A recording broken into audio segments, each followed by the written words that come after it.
Le Maroc poursuit sa politique de tension permanente avec l'Algérie. Moins d'une semaine après la décision d'Alger de rompre les relations diplomatiques avec Rabat, l'ambassadeur du Maroc à l'ONU est revenu à la charge sur la Kabylie. Omar Hilal, qui est à l'origine de la décision de l'Algérie de rompre ses relations avec le Royaume, a de nouveau apporté le soutien du Royaume au mouvement pour l'autodétermination de la Kabylie, MA, qui a été classé en mai comme organisation terroriste par les autorités algériennes. Il a accusé l'Algérie, qui soutient le combat du peuple sahraoui pour son indépendance, d'oublier qu'il y a des populations dans son propre pays qui réclament de pouvoir bénéficier de ce même droit à l'autodétermination. Omar Hilal s'exprimait lundi lors du séminaire du comité spécial de la décolonisation des Caraïbes en Dominique, selon le compte-rendu de l'agence officielle marocaine de presse.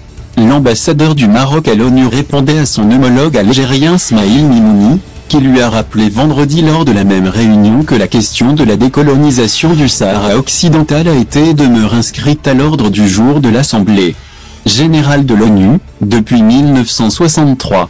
Ce n'est pas la première fois que Hilal apporte publiquement le soutien du Maroc au mouvement pour l'autodétermination de la Kabylie, MA. Le 14 juillet, l'ambassadeur du Maroc à l'ONU, Omar Hilal, a remis aux États membres du mouvement des non-alignés une note dans laquelle il proclamait le soutien de son pays au droit à l'autodétermination du vaillant peuple kabyle. L'Algérie a réagi vendredi 16 juillet en condamnant une dérive dangereuse et demandé des explications au Maroc.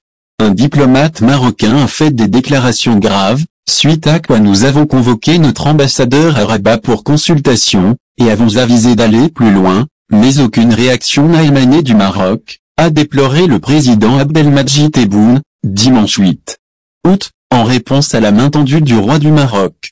Dualité du discours marocain. Dans son discours du samedi 31 juillet, le roi du Maroc, Mohamed VI, a complètement ignoré la demande d'Alger.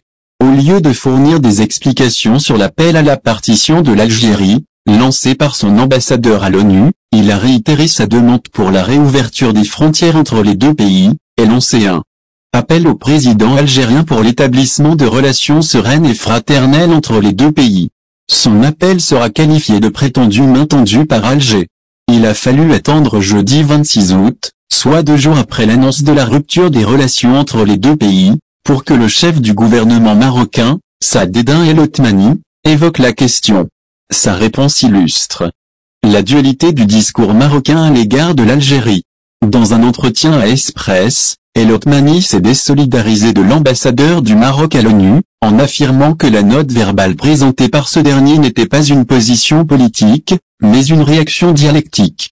Moins d'une semaine plus tard, le même Omar Hilal a récidivé, en réclamant la présence du MA aux réunions du comité spécial de la décolonisation.